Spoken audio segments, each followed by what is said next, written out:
Hey everyone, welcome back to another video. Now, today we're going to be rectifying some work on the Civic. The reason we're rectifying the work is that the front DC2 shock absorbers that I fit on the car, they're not functioning correctly. They're knocking.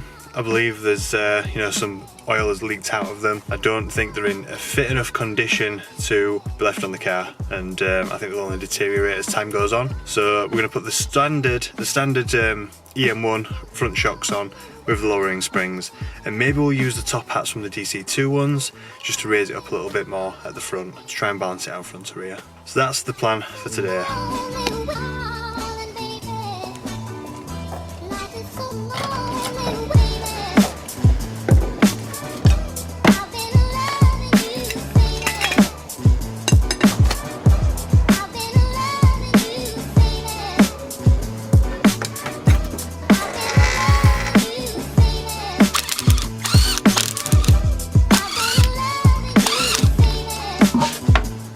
So this shock absorber isn't as bad, and as you can see I've put the spring helpers in there just because it does sit too low on the front. The plan of action is going to be to remove the top two bolts at the top of the strut, this one here on the upright or the knuckle, and the one at the bottom, just so I've got more wiggle room just down there at the bottom of the suspension fork, or the strut fork, or the shocker fork, or whatever you want to call it. So that's the plan of action. Then hopefully I'll be able to put a foot on here, push this down, and get these shock absorbers out. Now they don't appear to be leaking, but they are definitely knocking. I've gone around and nut and bolt checked everything previously, and the only thing that it could be is the shock absorbers, and it does sound like shock absorber slack, for lack of a better word. So yeah, that's what we're doing next. We're gonna get all this off, get this split pin out, and get everything else loosened off.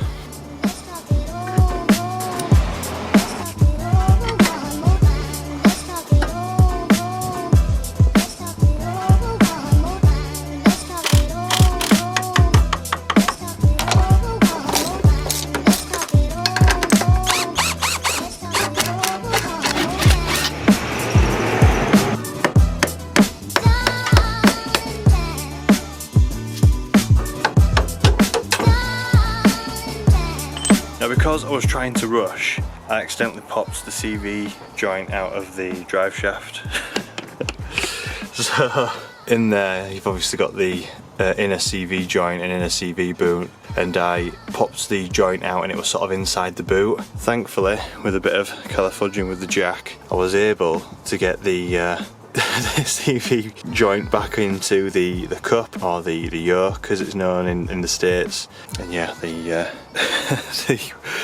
knuckle's gone back into its rightful position inside the wheel well, rather than sort of out towards the wheel arch. So yeah, that was a bit nerve-wracking. And it was because I was being lazy. I didn't take the bottom fork off, so I will be doing that for the other side. Quick pointer, again, I should have watched my own bloody video on how to do it, but yeah, so I've got the shock out.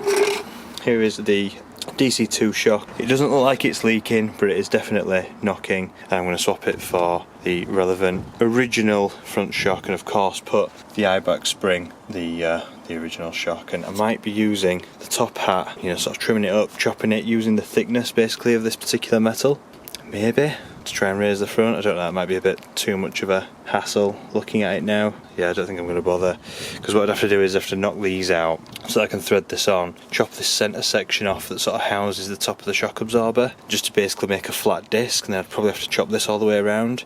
It just looks like too much of an issue. I think what I'd be best off doing is looking at where the wheel and tyre setup is rubbing on the arch, definitely up there, and trying to fix the fitment issue. That's definitely a scrape. Yeah, I think I might have to focus more on that, because it does scrape slightly. It's not a bad scraping, but it's still there, it's still prominent, especially when cornering hard on tight turns. So yeah, I'll probably have to sort that, but let's get this spring swapped over onto the original shock absorber and correct the problem of buying used car parts. It's the only thing when you're building a budget car, budget build. Used parts are used, and used parts sometimes need to be replaced. I was definitely sold some crap here.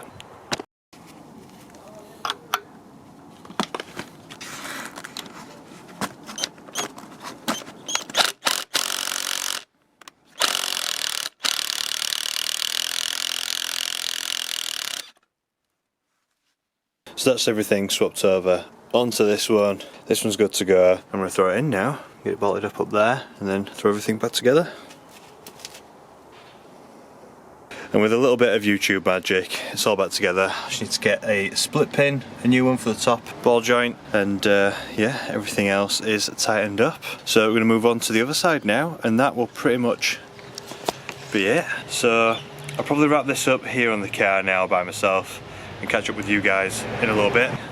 So I've just pulled up in the car after fitting the shock absorbers, and it's literally night and day. It's so much better, the car feels much tighter. Even the ride height is a bit better up front, I presume because of the slack in the shock absorbers, you know, not absorbing the spring and the vehicle's weight as well. But yeah, so much better. There's no noises, no knocking, nothing. It's absolutely perfect now. So the next test then is to go on a 60-mile round trip to go see a fellow YouTuber and drop off some Silverline tools to him. You'll have to stay tuned for that. I may even do a little bit of a POV drive because I've now got, finally, an action camera, and so I'm going to be, you know, sticking it on my head and doing all the usual stuff so that it doesn't interfere with me obviously driving, and so that I'm not holding a camera, holding a handheld device while driving. Obviously that's important, especially with the new law changes as well recently. So that's going to be it from me on this particular video.